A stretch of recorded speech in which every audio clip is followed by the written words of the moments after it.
Hey YouTube, this is Rasmus Park Fan 62.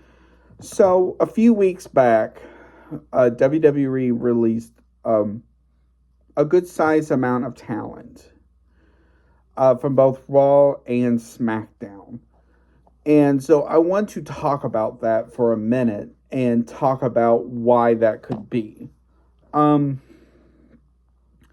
so they released women like Isla Dawn, Electra Lopez, Blair Davenport, um, and then tag team of Akam and Razor, along with Paul Ellering and several others.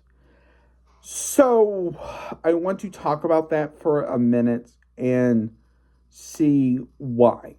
Now, obviously, I don't know the answer to any of these questions, but it is one of those things where it makes you wonder why.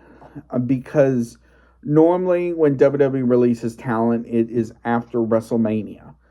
But with WrestleMania being later than it normally is, it makes you wonder.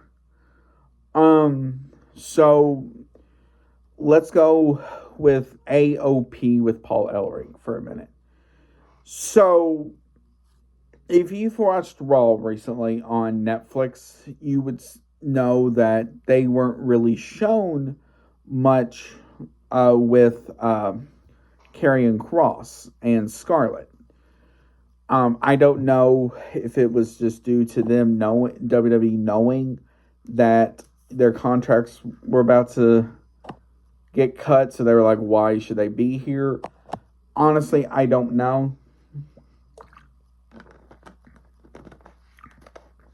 Now, Paul Ellering is getting up there in age, so I sort of understand why with him. But it's one of those things that doesn't make a lot of sense. Like, I feel bad for especially all the women on who got cut, as they had no idea. They were thinking it was just a normal Friday or going into the weekend with all of their live events coming up and so forth. With Isla Dawn, that one seemed rather odd because she was just on a WWE Speed 2 days before, where she lost. That one in particular is rather odd to me, but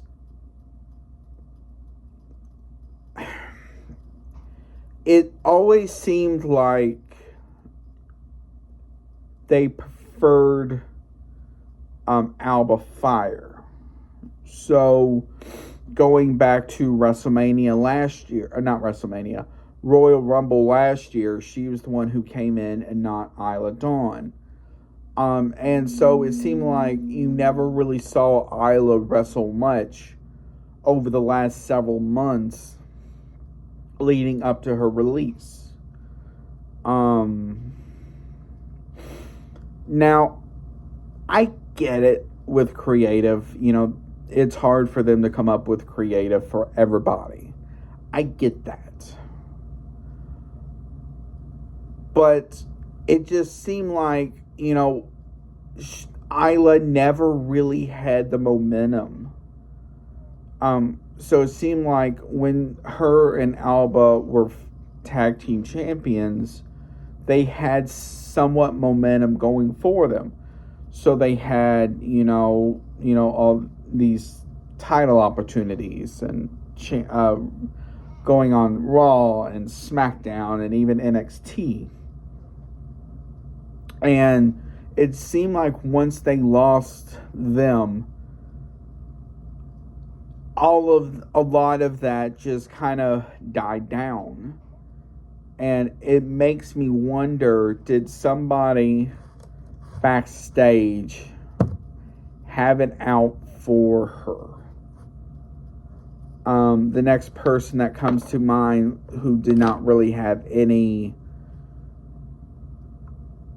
momentum was Blair Davenport, as she wasn't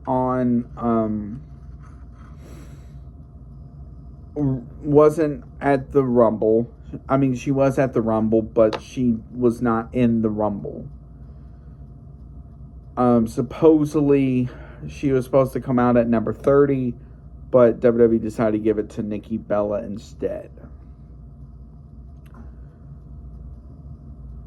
And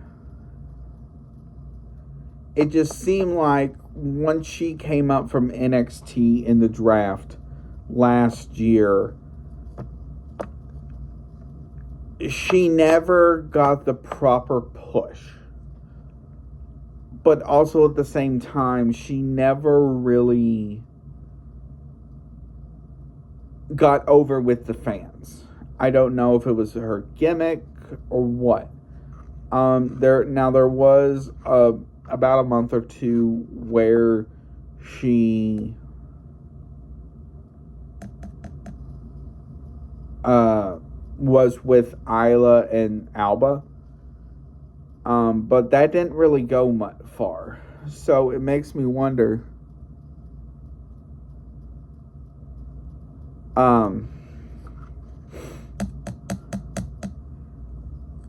So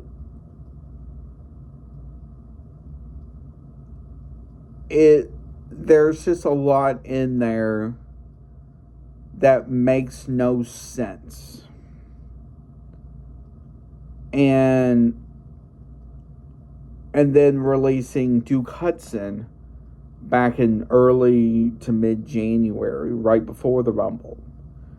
Apparently, from what I understand, Triple H did not see him as a main event player, even though he was on TV in some way most weeks with Chase U in NXT.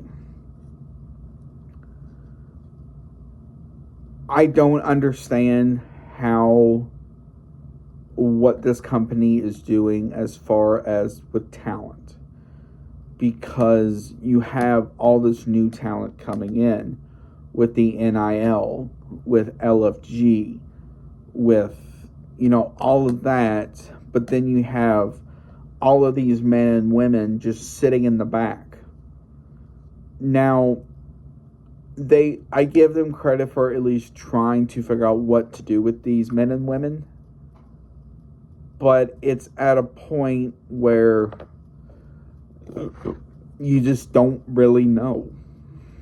And it's scary to think that, some of these men and women could be on the chopping block in 2 months.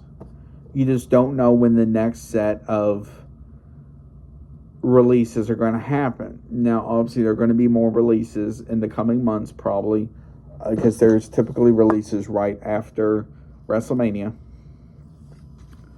But you just don't really know. And that is the scary part.